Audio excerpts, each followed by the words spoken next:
Hey guys, this is Vyom Joshi with Superior North. Welcome back to my channel. Last week we looked at IBM's core business. We looked at the 5 business segments, the top 5 risk factors, and the contingent liabilities involved with investing in IBM.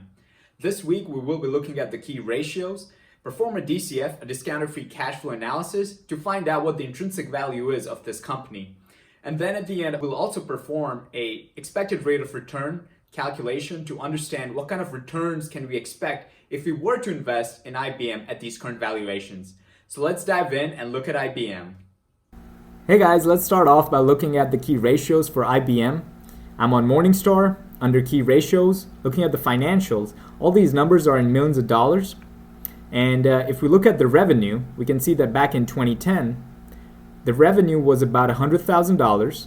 And for the trailing 12 months, it's about $75,000. This shows that in a 10-year period, IBM lost a quarter of its revenue. As far as the net income goes, back in 2010, it was about $14,000. The trailing 12 months is sitting at $7,000. So in a 10-year period, the bottom line declined by 50%. So we can see that the results are a lot more magnified by the time we get to net income. The percent operating margin is on a decline as well over a 10-year period. Back in 2010, it was at 18%, and the trailing 12 months is about 11%. The operating margin is calculated by dividing operating income by the revenue. The shares outstanding have been declining, which is what we want to see. That goes to show that IBM is buying back its shares and increasing your ownership within the company. Given that IBM provides good dividend, we need to focus on the payout ratio, which is a comparison of dividend by its earnings.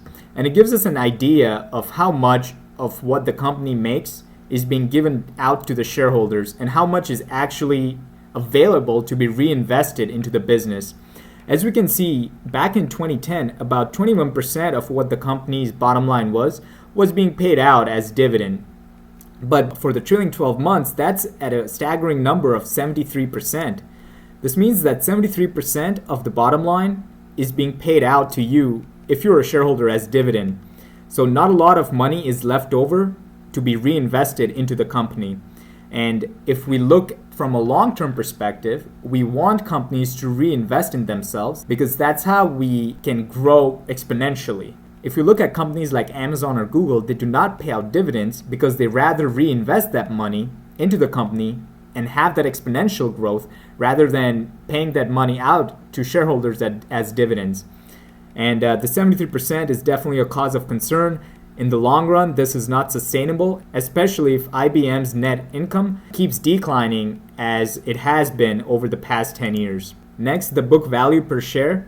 It has been increasing. Back in 2010, it was about $18, and the trailing 12 months is about $23 per share. And what this tells us is how much money will be left over for the common shareholder if IBM were to liquidate today. Next, we'll be looking at the free cash flows. Just a reminder, we'll be using the 10-year period of free cash flows for our expected rate of return calculation, and I'll be using this 12,127 free cash flow number for the trailing 12 months for my discounted free cash flow analysis. As we can see, the free cash flows have been fairly consistent, hovering between $14,000 and $12,000 range. Next, we're going to look at financial health and specifically the current ratio. We can see that over the past 10 years, the current ratio has always been greater than 1, which is good. Current ratio is a liquidity measure that gives us an idea by comparing the current assets to the company's current liabilities. And right now, a number greater than 1 tells us that the company has enough oxygen in its system to survive for another 12 months. The financial leverage has been increasing over the years. This is definitely a cause of concern because leverage, while yes, it can magnify your profits and your results, but during a downturn, it can also magnify your losses.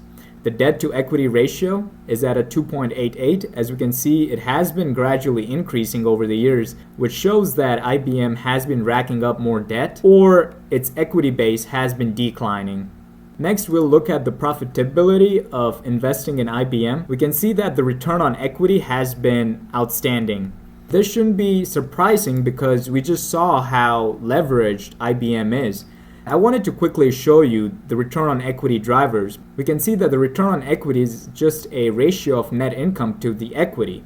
And if we divide this up, right, it's comprised of return on assets, which is net income divided by total sales, and this is the other part of the equation of leverage. The higher leverage you have, you're going to magnify your results, and you're going to have a higher return on equity. So again, just an idea that the ROE made up of two parts. The more levered a company is, the better ROE numbers you'll be seeing. So just to keep that in the back of your mind that IBM is leveraged.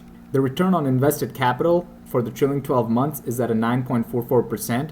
This gives us an idea of how good the management is at investing the capital for the company. And a 9.44% return on invested capital is not bad. Next, let's look at the valuations for IBM. The price to earnings for IBM is at a 14.2 as compared to the S&P 500, which is at a 25. The price to book is at 5.4, and for S&P 500, it's at 3.5.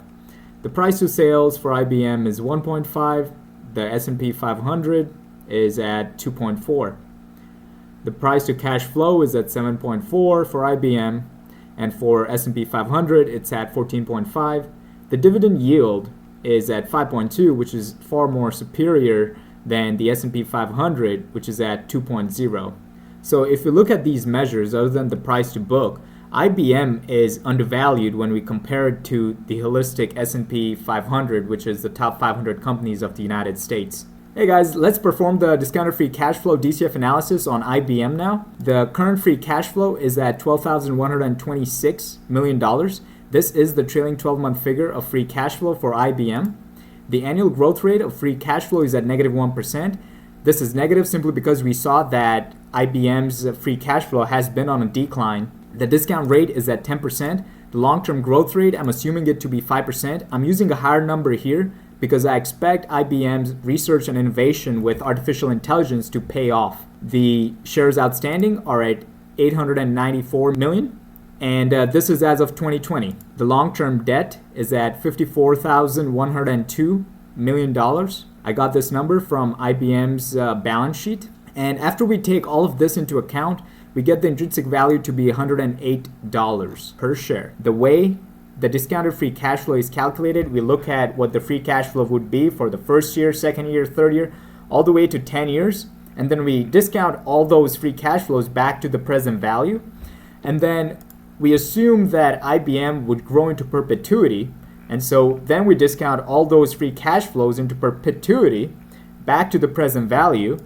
And we sum those two numbers up and get the intrinsic value to be $150,991 million. We subtract the long-term debt from that number, and we divide it by the shares outstanding to get the intrinsic value of $108. Hey guys, let's look at the expected rate of return calculation for IBM now. I inputted the 10 years of free cash flow data from Morningstar. As we can see, the trend for the free cash flow for the past 10 years has been declining. And this is something that we do not want to see for a company, but it is the case for IBM. As far as the future data and predictions go, there's a 25% likelihood that the free cash flow would grow at 5%, 40% likelihood that the free cash flow would grow at 1%, and a 35% likelihood that we would actually have a negative growth or a negative 2% growth of free cash flow. And these are the potential outcomes in the future. I input the numbers of shares outstanding, which is 894 million as of 2020. At the current stock price of $125 per share, I'm getting an expected rate of return of 10.6%. Now, if I compare this to the intrinsic value that we calculated of about $108, I'm getting a return of 12.5%, which in either case is pretty good. So even at $125 per share, a 10.6% return is still superior to the return that you may get on any of the overvalued growth stocks in the S&P 500 right now. Hey guys, let's bring it all together now. We looked at the key ratios where we saw that the revenue and net income has been declining for the past 10 years. We also saw that the dividend payout may not be feasible in the long run. We also saw that IBM is leveraged, and if we include the risks that we talked about last week, we know that IBM generates 60% of its revenue from outside of the United States. So it has a significant exposure to other countries, and any downturns or economic risks in those countries can significantly influence IBM's bottom line. On the bright side, we know that when we compare IBM to S&P 500, IBM is undervalued. After performing the DCF analysis, we saw that the intrinsic value comes out to around $108. And at the current stock price of $125 per share, we're getting about 10% return on our investment. So even if I don't invest in IBM at $125 per share, anytime I'm going to pull the trigger on any other investments, I'm certainly going to look at the opportunity cost when I know that I would be getting a 10% return on this investment. And last but not least, we definitely have to take into account the fact that IBM is trying to create a moat around its business by integrating artificial intelligence, or AI, into everything that it does. So even though right now it may not look as the hot stock, I think it is slowly trying to get there, and it will have a competitive advantage 10 years from now. So it is certainly going to be a stock that is going to be on my radar. Hey guys, that is all I had for you this week. We looked at IBM's key ratios, performed a DCF analysis, and expected rate of return calculation to understand what kind of returns can we expect if we were to invest in IBM at these levels. Hopefully you found this video helpful. Please do like, share, and subscribe to this video and my channel. I truly appreciate your time. Thank you.